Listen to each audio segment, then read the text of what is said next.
여러분 안녕하세요. 윤석열 대통령의 그 비상계엄 선포로 인한 전국의 혼란 상황이 한치 앞을 내다볼 수 없을 정도로 캄캄한데요. 이것을 바라보는 저는 어쩌다가 이런 일이 다 벌어지나, 세상에 어째 이런 일이라는 말밖에 안 나오는데요. 안타깝게 그지 없습니다. 그죠? 저는 뭐 생각이 대체적으로 보수적인 성향이 있는데, 뭐 그렇다고 해서 뭐 진보적인 성향이 가진 사람들하고 대화를 하거나 그런 정책 사고 이런 거에 대해서 무조건 배척하는 그런 입장은 아니에요. 합리적인 이유가 있다면 그 사람 뭐 진보 진영의 이야기든 보수 진영의 이야기든 다 받아들이는 입장인데, 윤석열 대통령 현재 상태는 어쩔 수 없다, 안타깝게 그지없다, 어째 이런 일이, 이런 말밖에 안 나오는데요.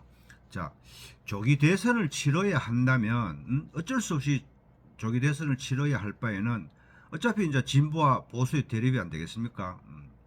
근데 이제 진보 진영에서는 뭐 더불어민주당 이재명 대표가 뭐 대선 후보가 될 거지 거의 뭐 명약관화해 보이고, 조국 혁신단도 의원이 있지만 대표가 지금 구속된 상태에서 뭐 특별히 대선 후보를 낼 거는 보여지지 않아요. 그래서 그들은 아마 더불어민주당과 조국 혁신당은 뭐 합당을 하든지 연합 전선을 펼치든지 뭐 공동 전선을 하든지 뭐 그런 방향으로 갈 것으로 보여지고, 자 이제 보수 진영의 후보들이 문제가 되는데요. 지금 이제 언론에 거론되는 걸 보면 홍준표 대구시장님, 오세훈 서울시장, 한동훈 전 대표, 유승민, 안철수, 뭐 이준석 이런 등등으로 언급이 되는데요. 지금 대체적으로 나오는 지지율을 보면 3강, 그러니까 홍준표 시장, 오세훈 시장, 한동훈 전 대표 이렇게 세 명에서 약간 강세를 두드려 내거든요. 그래서 이 세 명을 두고 한번 제 생각을 이야기를 할까 해요. 근데 먼저 어제 오세훈 시장을 이야기를 하면, 그 오세훈 시장은 이제 상당히 키도 크고 또 얼굴도 핸섬하고, 또 옛날에 오세훈 선거법이라 해가지고 그 선거의 혁명을 가져오는 그런 역할을 했어요. 아주 중요한 역할을 했어요. 그런 것에 대해서 이제 평가를 하는데, 또 이분의 단점은 뭐냐 하면, 이번에 서울시장이 대통령으로 나오려면 서울시장 사표를 내야 되잖아요. 서울시장에 사표를 안 내고 대선 후보로 출마를 하면, 대선에 나가 대통령 당선되면 대통령 가고 안 되면 서울시장 눌러앉아서 계속 해먹겠다는 뜻이야? 그러니까 진정성이 없어지는 거지. 서울시장 사표를 내지 않을 수가 없어요. 그걸 홍준표 시장도 마찬가지겠지만. 근데 이제 홍준표 시장 같은 경우는 지역적인 대구가 지역적 기반이 대대로 보수적이니까 뭐 당 내에 후보 교체 정도라고 보여질 수 있는데, 서울은 그렇지 않잖아요. 서울은 진보와 보수가 팽팽하단 말이에요.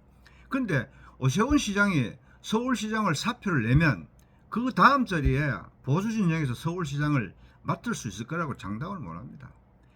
대통령이 탄핵으로서 물러나고 난 다음에 기울어진 운동장에서 다시 국힘당이 서울시장을 차지하기는 쉽지 않아요.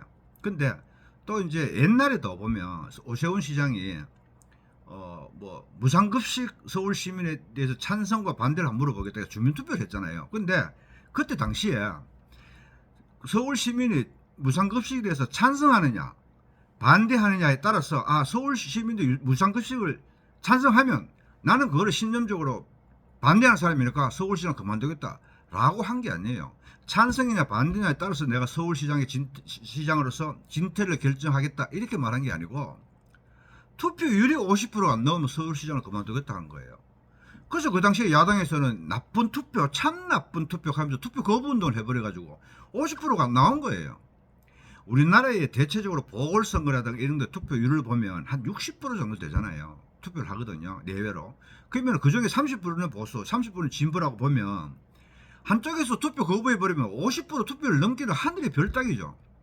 그래서 그 당시에 한나라당의 여러 중진들은 투표율에다가 진퇴를 걸지 말고 찬성과 반대에다 투표 진퇴를 걸으라고 그만큼 조언을 했음에도 불구하고 자기 혼자 고집 부려가지고 덜커덩 투표율에다가 진퇴를 거는 바람에 쫓겨났잖아요. 그런 어리석은 선택이 어디 있습니까? 그래서 안철수 후보가 나오고 그 다음에 돌아가신 박원순 시장이 나오고 해가지고 두 사람도 후보 단일화 해가지고 그때부터 보수 진영의 표밭이 국민적 성향, 정치적인 성향이 많이 기울어지기 시작한 거예요. 그 책임을 져야 돼요. 그러니까 제가 하고 싶은 말은 뭐냐면, 하다못해 동네 산행대장도 산행을 가는 데 있어서 뭐 오늘은 날씨가 어떨까, 이 산으로 가면은 험한가, 저 산으로 가면 좀 덜한가, 또 회원들을 정상에 갔어 다시 원점으로 회귀하게 코스를 잡을까 아니면 반대 방향으로 넘어가게 할까 이런 다 전략이 필요한데 우리나라의 서울시장 같은 자리는 대단히 중요한 자리잖아요.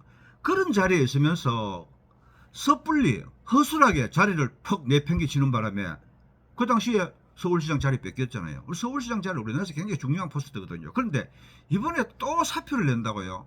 와, 두 번씩이나 서울시장을 시기에 줘놨더니만 그걸 다 내팽개치고 개인적 욕심 때문에 내팽개치고 나와가지고 서울시장을 상대 진영에다 양보한다 하는 거 이거는 내가 볼 때는 지도자로서 선택할 길이라든 가야 될 길이 아니라고 봐요. 아, 이거는 이제 오세훈 시장은 문제가 많다.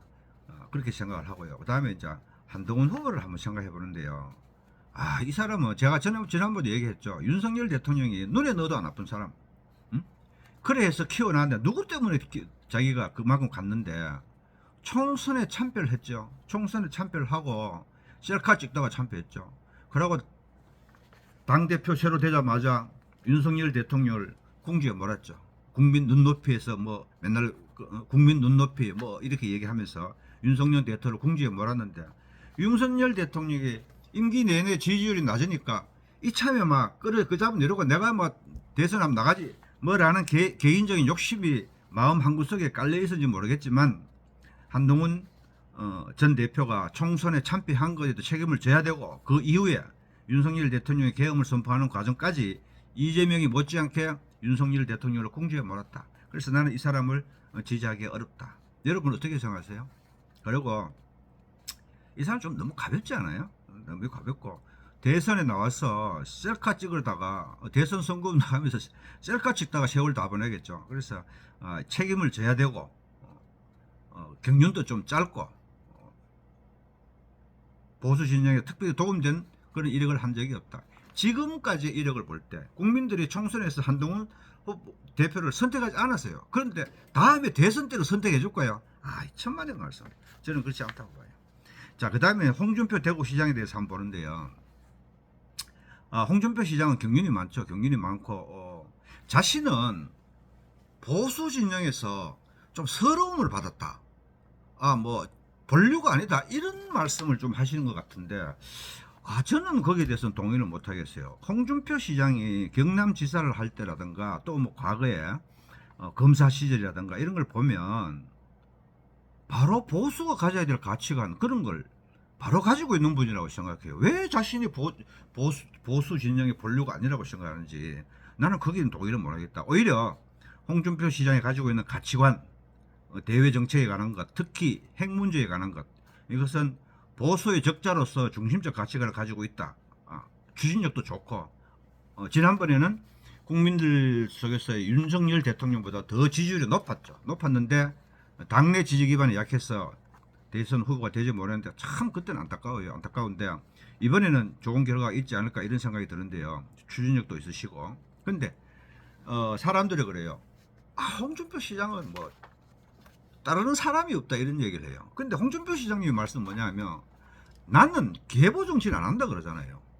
주변에 사람들 거리고 옛날처럼 가신처럼 거느리고 그렇게 해가지고 패거리 정치를 하고 그러한 정치는 나는 따라가지 않겠다. 그러니까 새로운 역사를 창출하겠다는 것이죠. 가치관을 중심으로 나는 국민들한테 선택을 받겠다 이런 생각을 가지고 계신 분이니까 그게 오히려 약점이자 단점이 될 수도 있지 않겠느냐. 그래요. 그래서 홍준표 시장님한테 혹시 그 계보 정치를 하시면서 대통령이 되실래요? 계보 정치를 안 하더라도 대통령을 안 하실래요? 대통령이 못 되는 한이 있더라도 계보 정치를 안 하시겠습니까? 아니면 대통령이 되더라도 계보 정치 안 하시겠습니까? 하면은 아마도 나는 대통령 안에서만 이제 계보 정치 안 한다, 패거리 정치 안 한다, 가신 정치 안 한다 이렇게 말할 것 같아요.